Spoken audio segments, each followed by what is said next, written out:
Good morning, it's Debbie with the Pickin Coop Farmstead, and today I'm going to be making some F2, and I'm doing it a little slightly bit different that I discovered works a lot better. The things that I have changed up, I will show you right here in just 1 second.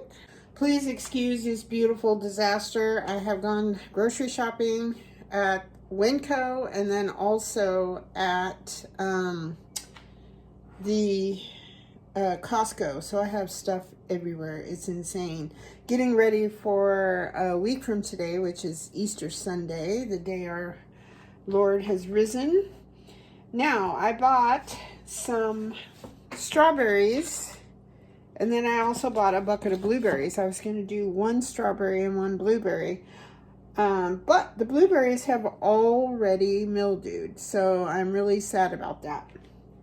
But the thing I want to show you that I changed, I started making, instead of doing individual bottles, I switched to gallon jars, which the lids don't fit very tight. And for F2, you do need them to fit tight. So I switched over to 2 half-gallon jars. And then I'm using brand new, I had these Kerr lids, which I really don't use anymore to can with. They're brand new. And so you get a nice, good, tight seal. So I've got my Booch Brew over here, which has been bubbling away. Let me grab, sorry, I gotta grab my stirring stick. Stir this guy around. Ooh, look at all that effervescence. Do you see all of that? Oh, I hope it doesn't go over. Whew, that was a close one. It is definitely fizzy. But before we do that, I'm going to need to put my fruit into these jars. So I'm just going to cut these up.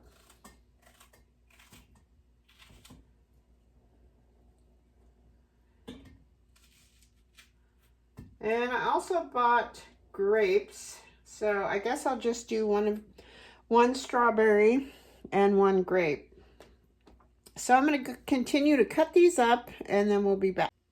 All right, so now I'm going to do these seedless grapes. And just pick them right off of here. And those strawberries, by the way, were about ready to go bad too. I'm like, good gravy. Pretty soon we'll have our own strawberries, which will be nice. So let's get over here to where you can actually see what I'm doing. So I probably have about 1.5 cups of strawberries in here. And I'm going to continue to do the grapes till we get to where we need to be. All right, so we have measurements in cups on the side. So I have about 2 cups of fruit. You don't have to have that much, but I just wanted to use that fruit up. The next thing we need to do is kind of macerate the fruit a little bit.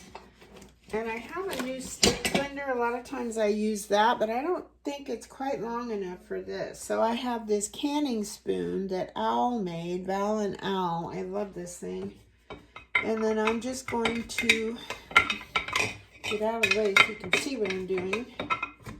Mash these things up. It's not an exact science.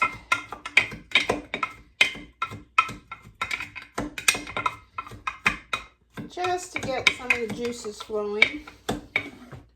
We'll go over to, I'm not going to worry about washing it in between because it's just me. Now, if I was selling this, I would have 1 for each container. That way you'll have strictly grape and or strictly strawberry. All right, so that's pretty good right there. Next, what we're going to do is I put the 4 jars wide mouth funnel over that. I'm going to stir this again.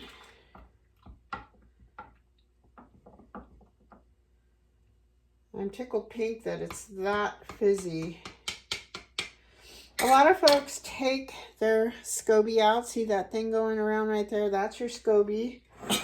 that's what does all the work for you. So I'm going to go over here. Don't mind all of the fruit and nuts we have over here. And I'm going to pour this. Actually, I'm going to turn it back around to where I can see.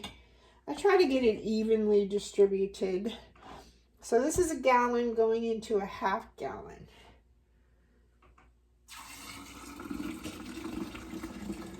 Oops, see there? Making a mess.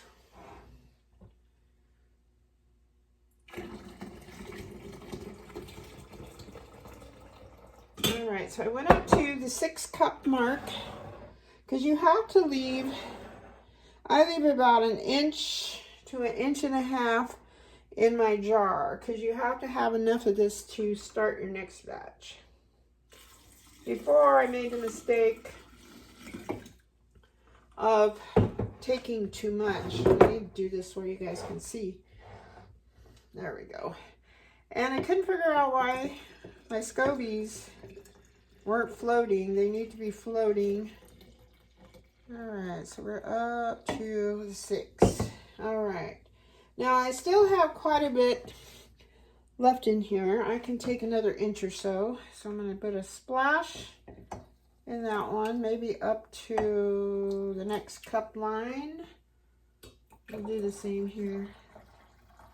There we go. So that's perfect. You want to leave at least 10% of your previous brew in there. So I'm going to put a little more in this one. And a little more in this one. There we go. And I'm going to use this for my rag. I always put a clean cloth back on top of that. There we go. And this stuff is sticky because it's got sugar in it. It's tea with sugar, and that's what feeds your SCOBY. All right, so then I'm going to give these guys a little zhuzh, little stir. And I've even used, I think I've done videos on it, my home canned grape juice, because I have just a tiny grapevine out there. All right, here we go. And then you're just going to put your lid on relatively tight. And then I just set these back on the counter. And the warmer it gets, the more you're going to need to burp them. So that's all there is to it. And it only takes about 3 days. Depends on how you like the taste. The longer you leave it, the more berry and fizzy it's going to be. You just want to make sure that you burp it.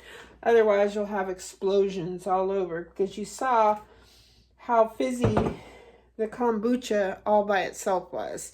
So that's all there is to it, really. This is called what they call F2. It's the F stands for fermentation. That's the second one. The first one is when you fill this back up with your sugar tea, and then it ferments for about 3 to 4 days. And then you drain off the juice, put it with your fruit for another 3 to 4 days. That's just my kitchen, how warm it stays. The warmer it is, the faster it does its thing. And you can use any fruit. I have used pineapple. I have used, obviously, blueberries, blackberries, any kind of fruit you can think of. I've not tried banana. I don't know that banana would do very well. It might. There's a lot of sugar in bananas, so it might. It might be kind of slimy, though. I'm not sure. So if any of you make your own and you've tried banana, put that in the comments so we can see how that turned out. All right. I hope the sun is shining where you are. I hope you're happy, healthy, and safe. And God bless you all. Thanks so much for watching. Bye-bye.